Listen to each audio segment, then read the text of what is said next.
하나님은 세상의 주인이시고 하나님은 거룩하신 분이시고 하나님은 세상을 창조하신 분이시고 하나님은 만왕의 왕이십니다. 만왕의 왕이라는 분이 어떤 의미예요? 그것은 모든 왕 중에 왕이라는 거예요. 그래서 오늘 말씀에도 나온 것처럼 전쟁에 능한 여호와시도로다라고 얘기합니다. 전쟁에 능한 여호와라는 얘기가 뭐예요? 세상에 하나님을 당할 자가 아무도 없다라는 거예요. 그러니까 하나님이 우리의 하나님이시고 하나님이 우리의 아버지이시기 때문에 전쟁에 능한 하나님을 믿는 우리가 세상을 두려워할 필요가 없는 거예요. 우리를 인도하시고 우리를 이끄시는 그 하나님이 만왕의 왕이시고 전쟁에 능하신 하나님이시기 때문에 그 누구도 당할 수가 없는 것입니다. 그래서 우리는 평안하고 그래서 우리는 안전하고 그래서 우리는 미래가 있고 그래서 우리는 희망이 있는 것입니다. 오늘 여러분들이 하나님의 그 약속의 말씀을 믿고 오늘 믿음으로 전진하고 달려나가시기를 주님의 이름으로 축원합니다.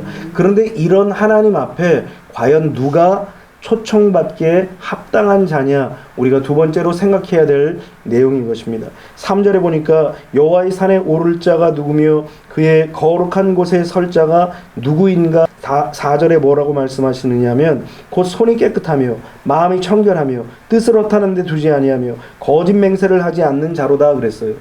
그러니까 하나님 앞에 설 수 있는 합당한 자의 모습이 어떤 모습인가를 우리에게 가르쳐 주시는데 첫 번째는 손이 깨끗해야 한다는 거예요. 손이 깨끗하다는 말은 무슨 말입니까? 행실이 깨끗해야 한다는 거예요. 예수님께서도 우리에게 말씀하시고 구약에서 하나님께서도 우리에게 말씀하신 말씀 중에서 이런 말씀이 있습니다.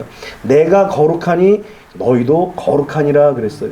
이 말씀이 무엇입니까? 거룩성은 하나님께만 속한 줄 알았는데 하나님께서 마치 애굽에서 이스라엘 백성들을 유월절 어린 양의 피로 말미암아 문설주와 문인방에 바르게 하셔서 애굽과 이스라엘 백성들의 같은 하늘 같은 땅에 있었지만 그럼에도 불구하고 죽음의 사자가 애굽의 모든 집들은 공격했지만 그러나 이스라엘 가정에는 절대 침입하지 못했습니다. 왜 그래요? 어린 양의 피로 말미암아 구별된 자라는 거예요. 그래서 세상과 우리는 구별된 존재라는 사실을 우리에게 말씀하시면서 하나님이 거룩하신 것 같이 우리도 거룩하라는 거예요. 그와 마찬가지로 하나님이 거룩하심처럼 우리가 거룩해야 한 모습이 무엇이냐? 그것은 바로 손이 깨끗한 모습이라는 거예요. 죄에 대하여서 우리는 하나님의 백성들은 단호함이 있어야 된다는 거예요. 우리가 하나님이 은혜의 하나님이라고 해서 그 은혜를 얻기 위해서 많은 죄를 질 필요가 없는 거예요. 은혜를 얻었다고 해서 또 자유함을 얻었다고 해서 그 자유를 방종하는 데 있어서는 안 된다라는 거예요. 그래서 성경에 보면은 우리에게 참 위대한 성경의 위인들이 있어요. 요셉 같은 사람. 이 요셉 같은 사람은 사실 청소년 때 잡혀가가지고 그 머리 둘 것도 없고 어디 기댈 것도 없는 그런 상황에서 보디발 장군의 집에 팔려가게 됩니다. 여기서 살아남을 길은 뭐예요? 그 어르신들에게 그 주인에게 좋은 이미지를 주고 말 잘 듣는 종이구나, 순종하는 종이구나, 이 얘기 듣는 것이 제일 큰 복이에요. 그런데 어느 날 이 일 잘하고 순종 잘하고 헌신 잘하는 이 요셉을 보디발의 아내가 유혹하기 시작하는 거예요. 그때 요셉이 단호하게 거절하는 거예요. 우리가 세상 속에 살면서 다 그렇지, 세상의 문화가 다 그래, 세상은 지금 다 그렇게 살아 라고 얘기할 때 우리는 노해야 한다는 거예요. 세상이 아무리 세상의 가치와 세상의 기준을 가지고 그것이 맞다라고 얘기해도 그것이 하나님의 말씀과 성경에 부합되지 않은 말씀이라면 노할 줄 아는 그런 믿음의 사람들이 되시기를 주님의 이름으로 축원합니다. 또 한 사람이 바로 다니엘이에요. 다니엘이 포로로 바벨론에 잡혀갔습니다. 포로 주제에 주는 대로 먹고 거기다가 특별히 뽑아서 너희들은 왕에게 특별히 뽑히고 선별된 자들이다. 그러니까 열심히 공부하고 얼마나 좋아요. 열심히 먹고 열심히 이 학문을 배우고 이 문화를 배워서 이 바벨론 문화를 왕성하게 이제 발전을 시켜라. 굉장히 좋잖아요. 그런데 이 다니엘이 노한 거예요. 뭘 노했느냐? 바로 왕이 준 진미를 노한 거예요. 야, 어떻게 노예가 잡혀온 식민 백성들이 어떻게 왕이 준 그런 하사품을 노할 수 있습니까? 그 이유가 뭐예요? 하나님의 말씀과 어긋나는 그런 음식을 주었기 때문에. 이미 이방신에게 바쳐진 제물이고 이미 하나님의 율법에서 금하신 그런 음식들이었던 거예요. 그렇기 때문에 다니엘이 이것을 노하고 야채를 달라고 하는 거예요. 채소를 달라고 하는 거예요. 포도주와 그 독한 독주를 마시지 아니하고 물을 달라고 하는 거예요. 이 얼마나 담대한 그런 용기입니까? 그러니까 세상에 아무리 문화가 넘실넘실 우리에게 넘쳐올지라도 하나님의 백성들은 하나님의 말씀이 가르쳐준 그 가치관, 성경적인 가치관과 성경적인 세계관으로 이 세상을 봐야 돼요. 그래서 우리에게 다가올 때에 하나님이 주시는 이 성경적 가치관과 세계관을 가지고 하나님의 말씀을 쫓아 따라가는 사람들이 하나님의 백성들이고 여호와의 산에 오를 수 있는 자라는 거예요. 오늘 여러분들도 다 그런 자들이 되시기를 주님의 이름으로 축원합니다. 그래서 죄에 대해서는 단호해야 돼요. 그래서 우리에게 로마서 6장 13절에 뭐라고 얘기합니까? 죄에 대해서는 죽은 자고 이제는 하나님에 대해서는 산 자로 여겨서 하나님께 영광을 올려드리는 의의 병기가 돼야 한다는 사실을 우리에게 끊임없이 말씀하시는, 강조하시는 거예요. 왜냐하면 우리가 이미 하나님의 백성이고 여호와의 산에 오를 자이기 때문인 것입니다. 오늘 여러분들이 다 손을 깨끗이 하는 그런 삶을 살게 되시기를 주님의 이름으로 축원합니다. 두 번째는 마음이 청결해야 한다는 것입니다. 마음이 청결한 이유가 무엇입니까? 하나님은 우리의 외모만 보는 것이 아니라 겉으로 드러난 모습만 보시는 것이 아니라 하나님은 인간의 심장과 폐부를 다 감찰하시고 살피시는 하나님이셔요. 그래서 우리가 무슨 마음을 품고 있는가, 어떤 마음을 갖고 있는가, 이 모든 것들을 다 갖고 계신다라는 거예요. 그래서 마음까지 보시는 분이 하나님이셔요. 다윗을 보실 때에 하나님께서 뭐라고 그랬어요? 내 마음에 맞는 사람이다 그랬어요. 뭐가 맞은 거예요? 마음이 맞은 거예요. 하나님 앞에 신실한 마음, 청결한 마음, 깨끗한 마음을 이 다윗이 가졌던 거예요. 그래서 하나님의 백성들은 마음이 순수해야 돼요. 그래서 진솔해야 됩니다. 거짓이 없어야 돼요. 우리가 하나님 앞에 갖는 그 믿음 중에 가져야 할 믿음은 바로 거짓이 없는 믿음인 것입니다. 디모데를 그래서 칭찬하지 않았습니까? 바울이 거짓이 없는 믿음을 그대로 부모로부터 본받아가지고 그의 심령은 거짓이 없는 그런 믿음으로 가득 채워진 거예요. 그러니까 하나님 마음에 합하고 하나님이 쓰시기에 합한 모습이 될 수밖에 없는 거예요. 그래서 하나님의 사람들은 마음의 동기까지 깨끗해야 돼요. 하나님은 우리의 마음의 동기까지 다 보시는 분이신 것입니다. 세 번째는 뜻을 허탄한 데 두지 않아야 한다라는 거예요. 뜻을 허탄한 데 두지 않는다라는 것은 올바른 뜻을 갖고 살아간다라는 거예요. 사람이 계획하는 것과 품은 뜻이 올바르고 깨끗해야 됩니다. 요즘 그런 얘기를 합니다. 사람이 제일 무섭대요. 왜 이런 얘기를 합니까? 그것은 바로 그 품고 있는 뜻과 계획들이 사람들이 다 악하기 때문에 그래요.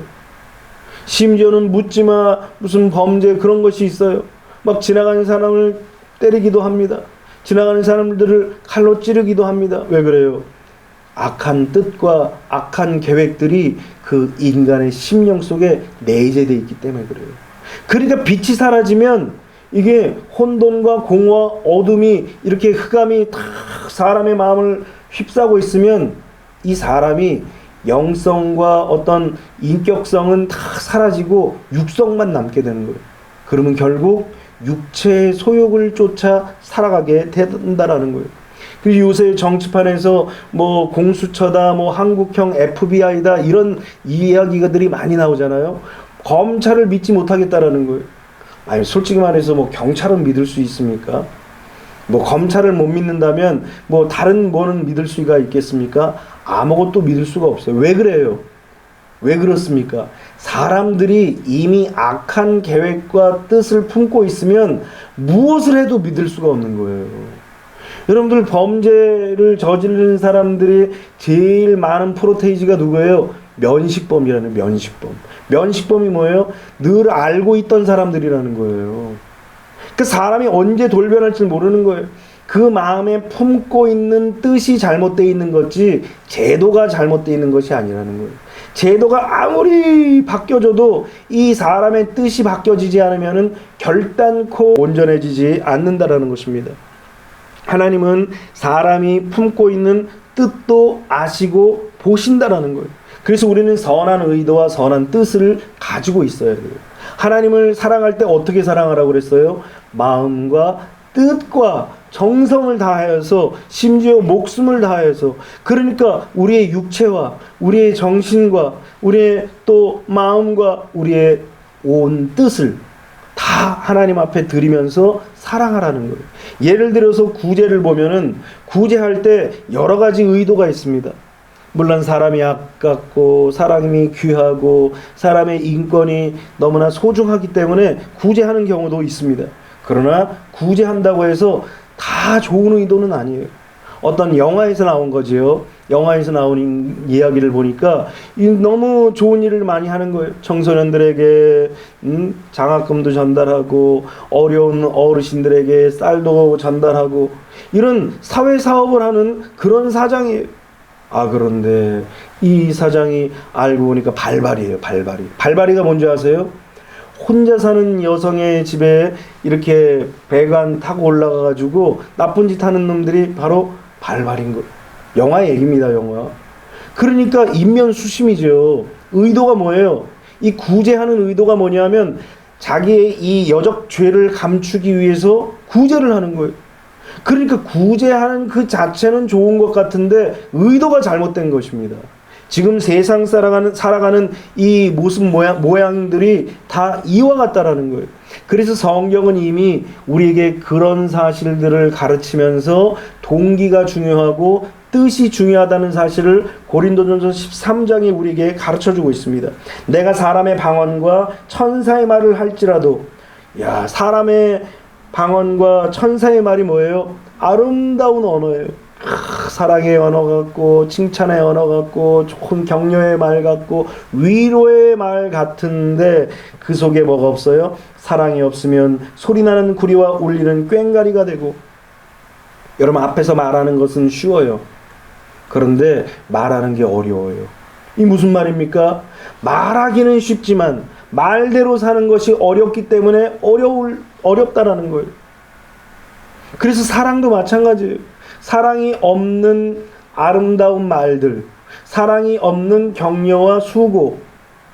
왜 우리 믿는 사람들이 제일 쉽게 저지르는 그런 말들이 있어요. 뭐 하면 기도할게요. 기도도 안 하면서 그냥 그런 말이 좋을 것 같아요. 응원할게요. 기도할 자신 없으면 내가 응원한다. 응원은 할 수 있잖아요. 그렇죠?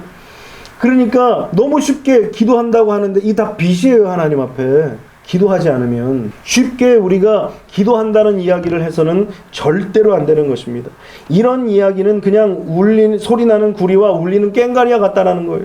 또 심지어 내가 예언하는 능력이 있어, 모든 비밀과 모든 지식을 알고 또 산을 옮길 만한 모든 믿음이 있을지라도 사랑이 없으면 내가 아무것도 아니요. 여러분, 예언하는 능력과 산을 옮길 만한 믿음이 있을지라도, 세상의 모든 하나님의 비밀들을 다 알아도 뭐가 없으면, 사랑이 없으면, 그 속에 뜻이 없으면, 하나님이 기뻐하시는 뜻이 없으면 아무것도 아니라는 거예요. 그러니까 능력이나 은사, 이게 사랑이 없으면은 아무것도 아닌 거예요.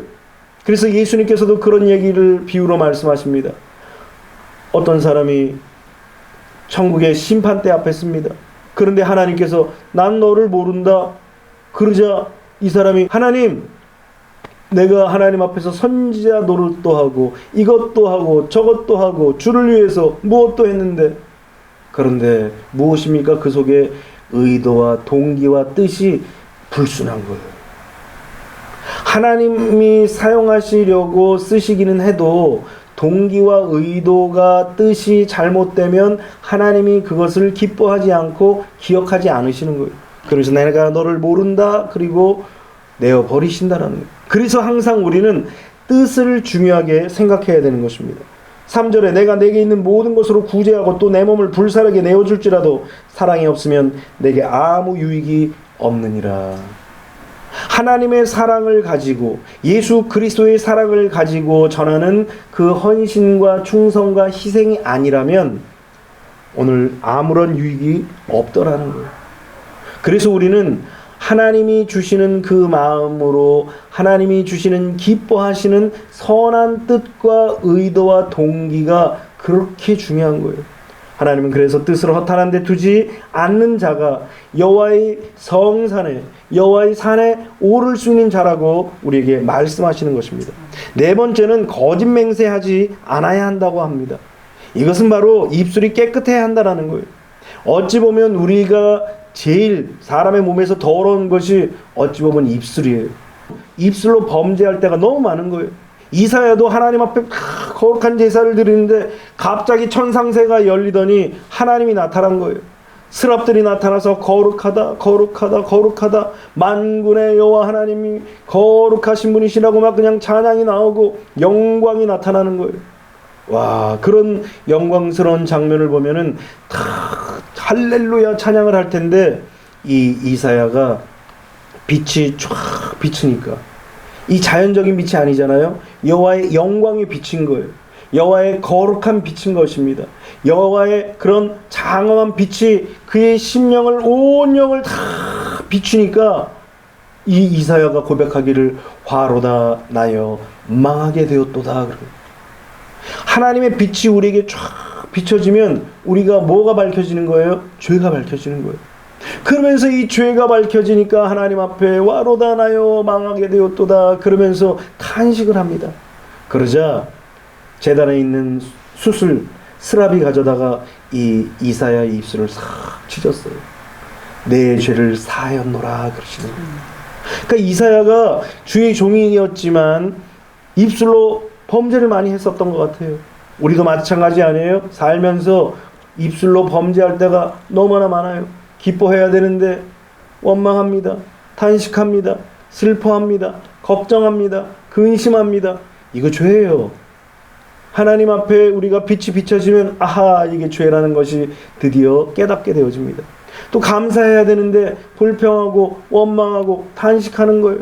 입술로 하나님 앞에 찬양 드리고 영광 돌리고 믿습니다 아멘 했는데도 입술 속에서 자꾸 우리가 믿지 못하고 불신하며 그리고 불평하고 원망한다면 이게 죄인 거예요. 그러니까 어찌 보면은 이 입술이 항상 죄예요. 죄. 입술이 항상 죄예요. 그래서 우리는 때로는 탁 작고를 닫고 있어야 돼요. 하나님께서 여리고성을 함락시키기 전에 이스라엘 백성들에게 단단히 명령하신 것이 있습니다. 너희들은 들레지 말고 떠들지 말라는 거예요. 말하지 말고 조용하라는 거예요. 왜냐하면 여러분들 우리 말씀을 봐서 알지만 13바퀴를 돌면서 한 번도 금가는 쩍 소리도 나지 않았어요. 우지끈 그런 소리 한 번도 나지 않았습니다. 그러니까 7일 동안 13바퀴를 돌면서 한 번도 그 성이 무너지는 조짐이 일어나지 않았다라는 거예요. 그러면 사람들 마음속에 어떻게 했어요? 아니 무너지는 거야 마는 거야? 아 이거 도대체 어떻게 되는 거야 이거? 이러다 안 무너지는 거 아니야? 이런 부정적인 입술을 하나님께서 딱 차단하기 위해서 돌기 전에 이미 입 다물고 있어라. 조용히 해라. 그러고선 하나님 앞에서 입술로 범죄하지 못하도록 딱 차단시키는 거예요. 그러니까 우리 입술이 항상 문제인 거예요. 우리 입술이 항상 하나님의 일들을 다 가로막아요. 사람이 자기 길을 가로막았을지라도 오히려 하나님을 원망한다라는 거예요. 스스로 자기의 길을 가로막았는데 뭘로 가로막습니까? 입술로 이게 다 하나님의 앞에 가로막는 것입니다. 매 순간 거짓말하고 더러운 말을 하고 비방하는 말을 하고 비성경적인 말을 계속 쏟아내는 거예요. 하나님이 입술이 깨끗하고 정직한 자들을 좋아하신다는 사실을 우리는 꼭 기억해야 됩니다. 그래서 가장 귀한 은사가 뭐냐? 그 입술 속에서 사랑의 말을 전해주는 거예요. 위로의 말을 주는 거예요. 격려의 말을 하는 거예요. 용기를 심어주는 거예요. 희망을 심어주는 것입니다. 그래서 가장 귀한 은사는 다른 사람을 살리고 공동체를 살리고 다른 사람을 세우고 공동체를 세우는 이런 사람이 가장 큰 은사를 가지고 있는 사람이에요. 어찌 보면 막 기도하고 뜨겁게 막 사람들을 막 변화시키고 그렇게 하는데 말로 다 그냥 사람을 조져버려요. 그냥 말씀으로 쫙 세워놓고 그리고 이제 또 말로 또 사람을 다 짓밟는 사람도 더러는 있더라고요. 우리는 항상 이 입술을 조심해야 돼요.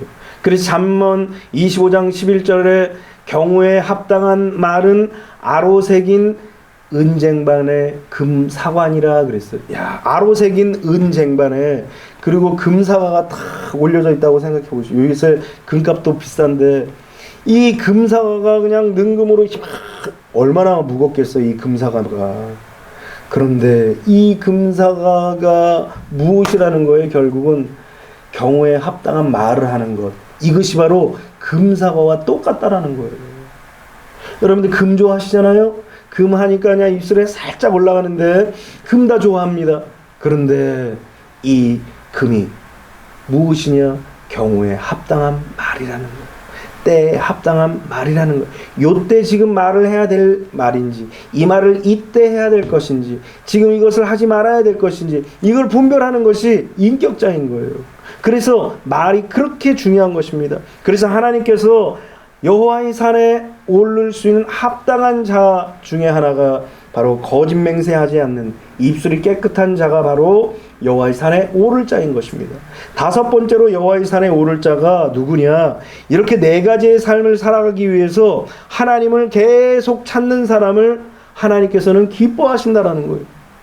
솔직히 우리의 인격으로 우리의 성품으로 이런 것들을 지키는 것이 쉽지 않아요. 솔직히 말에 실수 없는 사람이 누가 있어요? 솔직히 뜻과 동기까지 거기다 행위까지 또 완벽한 사람 솔직히 있어요 없어요? 없습니다. 저도 안 돼요. 아무도 할 수 없습니다. 그렇기 때문에 내 힘으로 할 수 없음을 고백하면서 하나님을 계속 찾는 거예요. 또 안 되면 하나님 내가 또 안 됐습니다. 용서해 주세요. 내가 다시 도전하겠습니다. 하나님의 말씀대로 살기 위해서 끊임없이 우리 자신을 만지는 거예요. 누구 앞에서? 하나님 앞에서. 어떻게 해요? 하나님의 얼굴을 구하면서 하나님 내가 연약합니다. 나약합니다. 나의 행동, 나의 손, 나의 동기, 나의 뜻, 나의 입술 하나님 이 모든 것들을 변화시켜 주옵소서.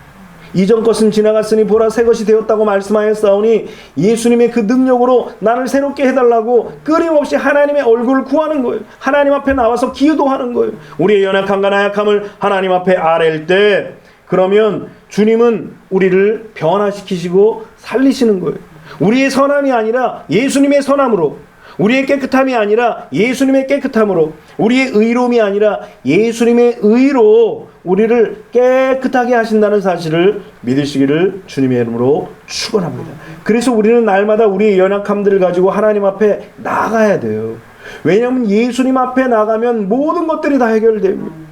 로마서 5장 17절로 19절에 한 사람의 범죄로 말미암아 사망이 그 한 사람을 통하여 왕노릇하였은즉 더욱 은혜와 의의 선물을 넘치게 받는 자들은 한 분 예수 그리스도를 통하여 생명 안에서 왕노릇하리로다.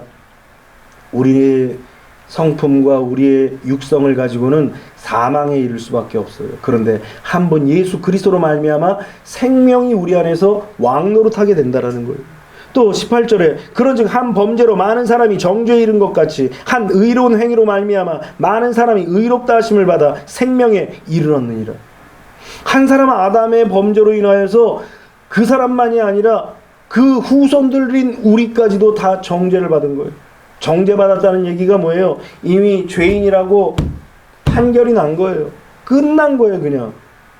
그런데 예수님께서 대신 우리의 모든 죄를 다 담당하심으로 말미암아 우리를 의롭다 하셨어요. 재판에서 정죄하려고 판결을 다 내리려고 하는데 예수님께서 다 대신 죄를 담당하시는 거예요. 그래서 우리를 의롭게 하신 거예요. 19절에 한 사람이 순종하지 아니함으로 많은 사람이 죄인 된 것 같이 한 사람이 순종하심으로 많은 사람이 의인이 되리라. 무죄방면이에요. 무죄방면. 죄인으로 잡혀왔는데 예수님 때문에 의인이 되었다라는 거예요. 무죄가 되어서 이제는 방면이 된 거예요. 자유한 거예요. 해방된 거예요. 와, 이 얼마나 행복한 거예요. 그래서 우리는 늘 찬송 부리잖아요. 해방되었네, 해방되었네, 죄와 사망의 법에서. 우리는 죄와 사망의 법에서 해방되어서 의인이 된 거예요. 오늘 여러분들이 죄와 사망의 법에서 의인이 되었다는 사실을 믿으시고 그 예수 그리스도 앞에 날마다 나가게 되시기를 주님의 이름으로 축원합니다. 그래서 우리의 입술도 점검하고 우리의 뜻도 점검하고 우리의 동기와 우리의 마음도 점검하고 우리의 손도 점검하여서 하나님이 기뻐하시는 것이 아니라면 다 예수님 앞에 나가는 거예요. 그럼 예수님의 선하심으로 말미암아 우리도 선해지는 거예요. 우리도 깨끗해지는 거예요. 우리도 의롭게 되어지고 우리가 의인이 되는 것입니다. 예수님 때문에 우리는 하나님께 이렇게 초청받을 수 있고 기쁨과 담대함으로 하나님 앞에 나아갈 수 있는 자격을 부여받는 거예요. 여호와의 산에 오를 자가 그러니까 결국 누구예요?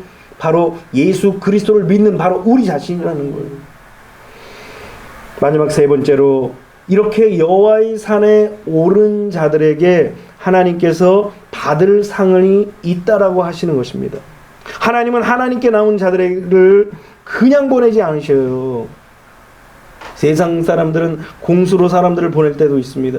그런데 하나님은 하나님 앞에 나온 주의 백성들을 절대로 공수로 보내지 않으십니다. 두 가지 상을 주시는데 여호와께 복을 받습니다. 이 복의 특징이 두 가지가 있어요. 하나님께서 우리에게 주시는 복은 항상 이 두 가지가 있습니다. 첫 번째는 풍성함이에요. 풍성함이라는 것이 무엇입니까? 메마르지 않는다라는 거예요.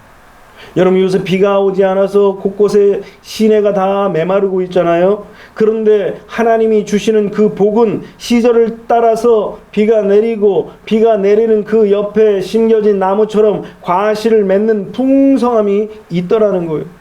생명을 어때? 하나님께서 어떻게 주시느냐? 풍성히 주시는 거예요. 그냥 연약하게 그냥 찔끔 주시는 것이 아니라 우리에게 풍성하게. 이 풍성이 뭐예요? 가득 넘쳐서 막 흘러 넘치도록 주시는 거예요. 뿐만 아니라 삶에서 열매를 맺되 그냥 씨는 하나 심었으니까 하나 낳는 것이 아니라 몇 배요? 30배, 60배, 100배인 거예요. 그것이 바로 하나님이 우리에게 주시는 복의 풍성함이라는 거예요. 두 번째는 형통함이에요. 형통함. 형통함이라는 것이 무슨 말입니까? 안 되는 것이 없다라는 거예요. 무엇이든지 가능하다라는 거예요. 그래서 예수님께서 그런 말씀을 하십니다. 귀신 들린 아이의 아버지가 제자들도 귀신을 쫓았지만 귀신이 나가지 않았어요. 이미 그 머릿속에는 어떤 약을 먹어도 어떤 의원을 찾아가도 또 심지어 예수님의 제자들도 고치지 못했었기 때문에 이 아버지의 마음속에는 이미 할 수 없다는 생각이 꽉 들어찼어요. 그래서 예수님이 오셨음에도 불구하고 예수님 무엇을 하실 수 있거든 우리를 도와주소서. 이건 뭐예요? 그냥 자포자기한 거예요. 자포자기. 거의 불가능한 일들을 그냥 할 수 있으면 해보고 안 되면 말고요. 이런 의미가 있습니다. 얼마나 절망적인 말입니까? 그런데 이 절망적인 상황에 예수님께서 뭐라고 말씀하십니까? 할 수 있거든이 무슨 말이냐? 믿는 자에게 능치 못할 일이 없느니라 그랬어요. 이것이 바로 하나님의 백성들에게 주시는 축복인 거예요. 그래서 형통함이에요. 무슨 일을 만나든 무슨 상황을 만나든 어떤 상황을 경험하든지 간에 그 상황 속에서 하나님께서는 일어서고 극복하고 가능하도록 만드신다는 사실을 믿으셔요. 왜냐하면 믿음으로 이루어지기 때문에. 또 내 믿은 대로 될지어다 그랬어요. 백부장이 자기의 하인이 열병이 들어서 막 죽게 되고 고통스럽게 되자 예수님 앞에 나와서 예수님 우리 하인을 치료해 주세요. 낫게 해 주십시오.